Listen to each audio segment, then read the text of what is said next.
up, everyone? It's your boy Survival, founder and host of the community festival called Summerfest, which is being held this year at Seven Hills Park in Somerville, Massachusetts on Friday, September 10th at 7 p.m. So everyone, come one, come all. We want to see you there. I want to catch up with performers involved in this year's event in an interview segment called Fest Friends. You may have heard of it before because I've done it in the past. I have a very special guest with me. Very, very funny human.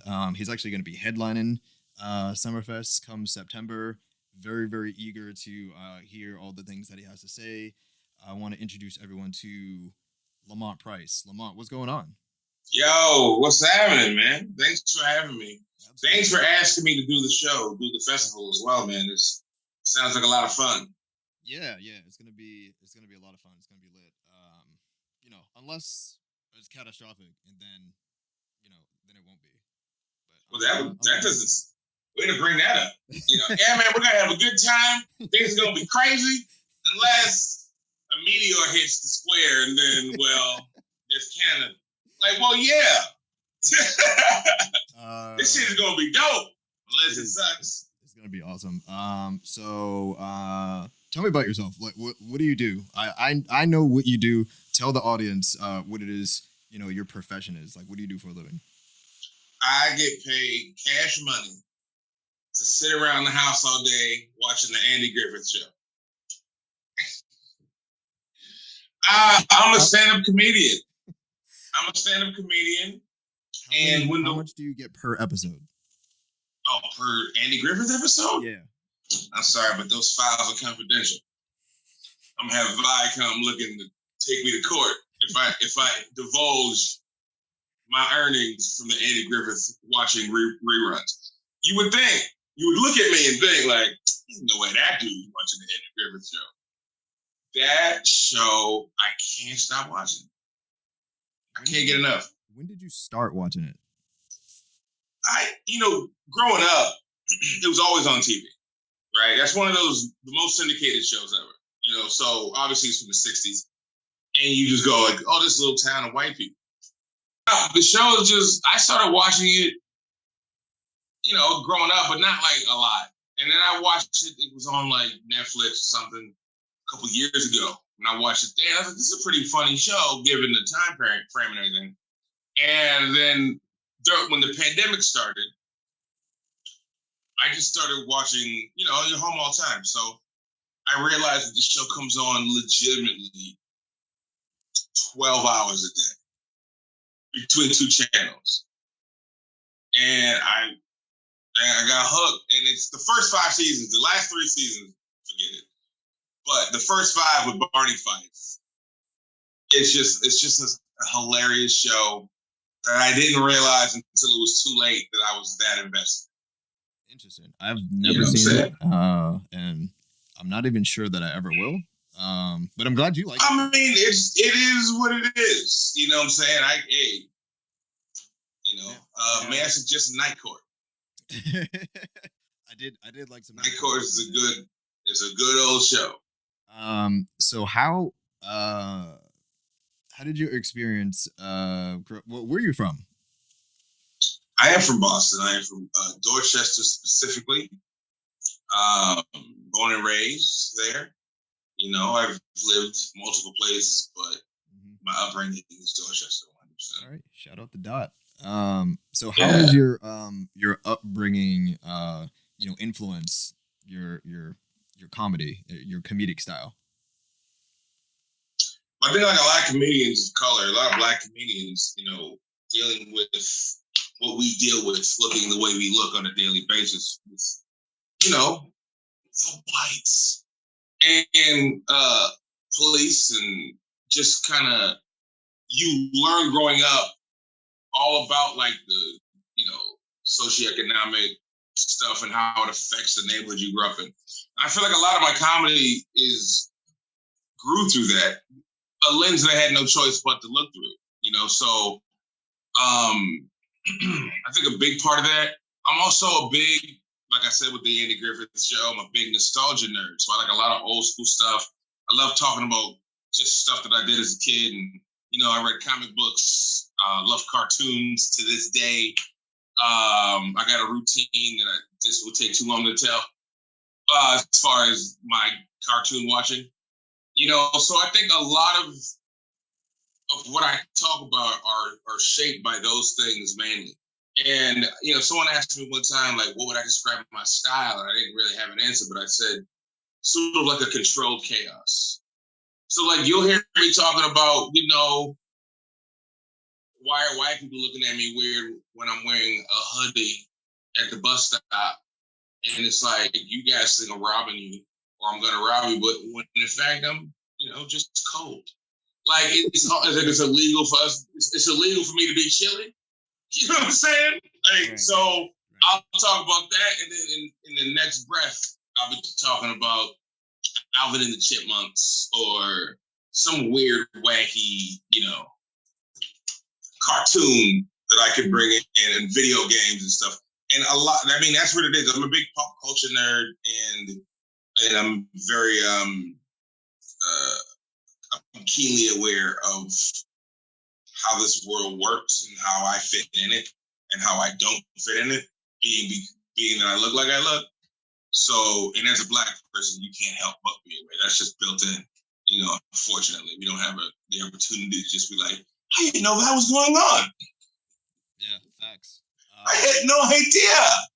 When did you start your stand-up comedy career? 2000s, man. I was a kid. Stand-up is something I wanted to do literally since I was 12 years old. And I've been a comedy fan. Growing up, my parents had, Richard Pryor albums, like shit that I couldn't, I was not allowed to listen to at like 10 years old. And I remember the first time that I really heard Richard Pryor was in 5th grade. My friend, I would hear my, when family come over, there'd be little functions that the kids are not allowed, you gotta be in here. And so you'd hear the albums, right? But you couldn't really. And then a friend of mine in 5th grade gave me a tape, Richard Pryor's Greatest Hits. And I remember I had my Walkman and I listened to it on the school bus on the way home. And I just remember my stomach was hurting. I was laughing so much. And you got to remember, I'm 10. So it's not like I understand what Richard's talking about. Right. Like, he's talking a lot of adult situations, and it's a different era. So a lot of the stuff I didn't understand until I was older. But what I took from that was, because I was legitimately laughing, and I realized that I understood the rhythm. Yeah, this unmistakable rhythm that it's like, that's what's getting me. His rhythm is something else. And then as I caught up to him, as far as like understanding what he was talking about, it's another world. Richard Pryor is the greatest ever in stand-up. There's others that are great, but Pryor, there's a specific reason why Pryor's the guy. I think mainly it's because there's no other comedian that's ever been that honest with you about their personal life. Comedians will tell you stuff about their lives, but not like Richard. Richard was like, yeah, I burned myself up smoking crack. If that should happen to me, you just don't see me no more. Like, I'm just out. Right. What happened to Lamont? I heard he moved to Acapulco. You know what I'm saying? So, yeah. but that, and then, in school, my friends were funny, and my family's hilarious. My family's really funny. I don't think I'm the funniest person in my family by any stretch. I think if you ranked us, I'm like 15th funniest. I'm being real. Like, just funny? I'm funny, but just come to a cookout. Come to one cookout, and you go, wow. But the level of funny that you are kind of packaged with the understanding of what it is to be a stand-up. I mean, that's what kind of. Well, there's that. Yeah, I'm the only one who graduated. Right. Yeah, I know how to do this, and I know how to make it all work. And for that, I'm grateful. But That, and my friends are really funny. And I grew up, and I say this in the most loving way possible. I grew up with some awful people. Me and my friends are ruthless to each other. Absolutely ruthless. Nothing is not like everything you get clowned for. Everything you get clowned for. And a lot of that kind of helped me gain confidence to know that I can get on stage and talk this kind of shit. So very, very grateful to that sort of part of my life. My family, my friends just being hilarious. I like it's like, okay. Yeah. Let me switch gears a little bit and ask you about representation. You are a Black comedian. You're from Dorchester. You still live in the Boston area, correct? Yes. So you know what it's like here.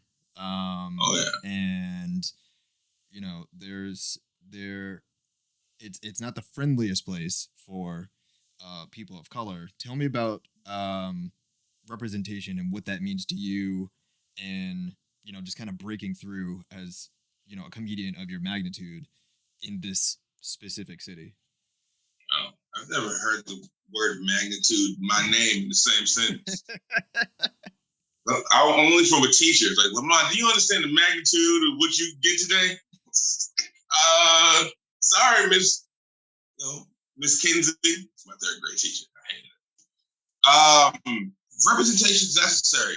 In Boston, clearly Boston has this long history of just, at best, indifference when it comes to Black people. And I grew up having my, being in the car with my dad when he's got profiled. You look like someone. I have a number of stories that have happened to me specifically where you go, one of them would make someone go, what? I got like a bunch. Just in stories based off nothing other than the fact that I look like me.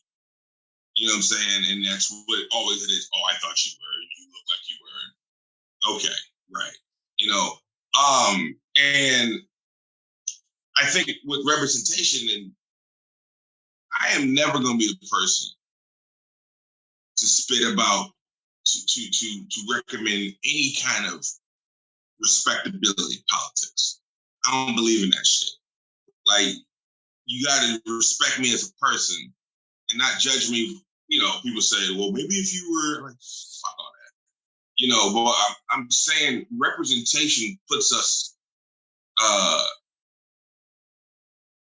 in a better position for people to, if they want to, see us as other than a characterization that they grew up learning about. Now, I say that with a pause because I don't want anybody thinking that I'm saying that these weirdos who are going to feel this way about me are going to see something that I do and go, you know what? I thought about it all wrong. Because that ain't never going to happen. I've never been one of these kumbaya people with the, hey, listen, maybe one day white people will understand that we're, worth. Nah, the hell with that. I don't care. If you don't like me, that's on you, homie. Kick rocks. But what needs to happen is for these laws to change so that there's no hem and haw when it comes to, hey, maybe we shouldn't kill these people with impunity based on nothing more than I was afraid of what he looked like. You know what I'm saying? Remove that. And then, okay, if this dude wants to hate me because I'm Black, good. But take away any kind of law that lets him go, I'm afraid of him, and then I can be killed. And I think those laws change when more, say, police officers or anyone really who kills Black people for reasons like that, more of these people go to jail, and we don't have to, fight just to get them arrested. Exactly, yeah. You know what I'm saying? You got to put up a 2-month fight just so they can go, maybe you got to save the Walgreens, maybe, stop killing people. And I'm also pro-looting. So what? Get that PlayStation, son. Fuck Walgreens gonna do? Calling in insurance. Come on, son. Looting, baby, all day. Looting all day. Hashtag looting all day. Hashtag looting. If we could get it trending. That's those are some great insights. Just to wrap it up, I want to obviously thank you for coming on. What do you have going on? Between now and the time that we see you at Summerfest in September. I know that you have when you came on, you had the background like going, and you got the headset on. You said you had this was already set up. Like what types of things were you doing today, and have moving forward through September?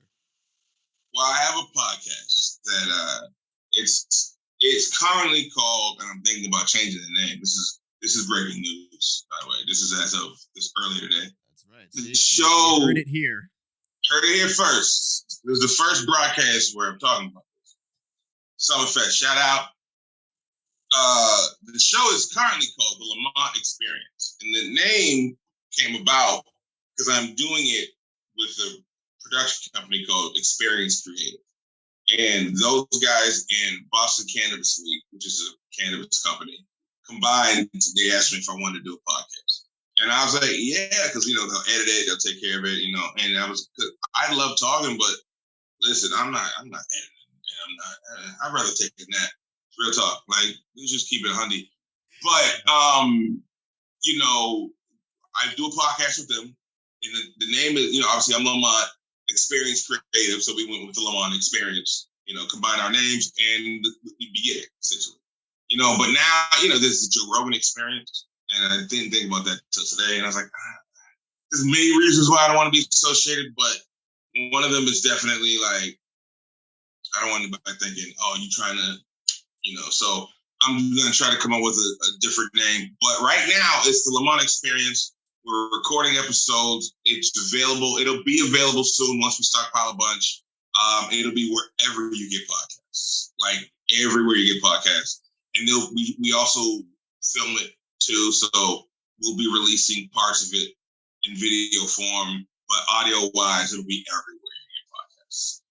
And now those episodes will start dropping probably mid-August. Once I get 10 episodes locked up. I just did my second one. I'm trying to do 3 next week. And I talk to comedians. I talk to musicians. I talk to whoever, hell, get you on there. You know what I'm saying? Like, I talk to anybody who I think is dope. And that's really it. Art is so beautiful. Art is so beautiful, man. Who doesn't just want to, I'm just trying to chill, man. I ain't like, I'm sitting here with a picture of myself drinking wine behind me.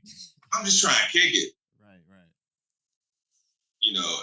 And that's the vibe I like, and I appreciate all art and all artists because it is quite the undertaking to dedicate your life to this business because it can be a difficult grind at times. The amount of times people tell you no, or if you're, on stage and it's instant gratification or instant I think so. Man, it can be wild. Like anyone who sticks with this, I have nothing but the utmost respect for. And I appreciate art in all its forms. And I mean, that's kind of all I'm about, man. All I want to do with my life is smoke weed, play video games, eat some snacks, and have the occasional titty on my shoulder. I mean, that's all I'm looking for. Yeah, no. Very low bar. I get it. You can edit out. I'm the easiest to please. I don't need a lot, man. I'll never be one of these people. And hey, by the way, this is not me saying anyone who's into material stuff is a problem. I want stuff too. But I just don't care about cars and jewelry. That sounds so lame. I just said, what am I in Tribe Called Quest? I don't like, I didn't mean to sound like that. I just meant like I'm not in what I said was so stupid. Expression. What was that? Well, we love it. We also appreciate art here, which is why we wanted to have you come and be a part of this. Obviously, that was the dumbest thing I've ever said. you know, we're no, if you want, we can edit it out. It's fine.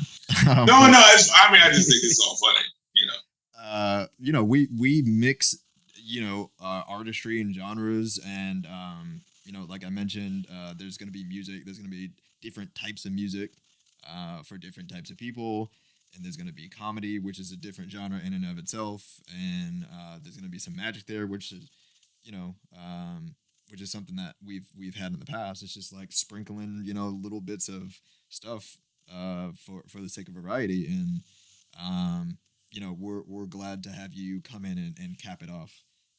So before we get out of here, where can everyone find you? You know, on the interwebs, on social. You know, if they need to follow you, if they need to listen to the podcast, you know, when it comes out in August, where can they find you. you? Yeah, well, the podcast when it comes out, it's the Lamont Experience, name subject to change, but you look for it on Boston Cannabis Weeks YouTube page, Boston Cannabis Weeks, Instagram, and all audio places you get podcasts. So wherever you get it, Apple, Stitcher, whatever it is you get, it'll be up, you know, starting like in the middle of the month. As far as just me personally, I'm on Facebook. My name is Lamont Price, so I know Facebook is just now aunts and uncles. But if you got any aunts and uncles looking for somebody that's funny, try me on where the cool kids are, Twitter. You know, I'm at L Pizzle, LPIZZLE. Catch me there. And if you just want to see me taking pictures and smiling and doing all stuff like this, I'm on Instagram. I'm on the IG at L Pizzle 12. So LPIZZLE 12. That name is lazy because I went for El Pizzle and I didn't. Someone had already taken it. So El Pizzle 12 was one of the ones that were like, "What about this one?" And I just said, "Okay, fine." I thought it was your comedic ranking in your family. Oh no, that'd be El Pizzle 15. All right, amazing. Well, it was great to have you here. It was great. Yeah, it was cool. By the way, and yeah, we'll definitely be talking. But for the rest of you folks, please follow Lamont on all the platforms. He's doing amazing stuff. Listen to his podcast when it comes out, and be sure to come to Somerville at Seven Hills Park on Friday, September 10th at 7 p.m. It's going to be a hell of a time.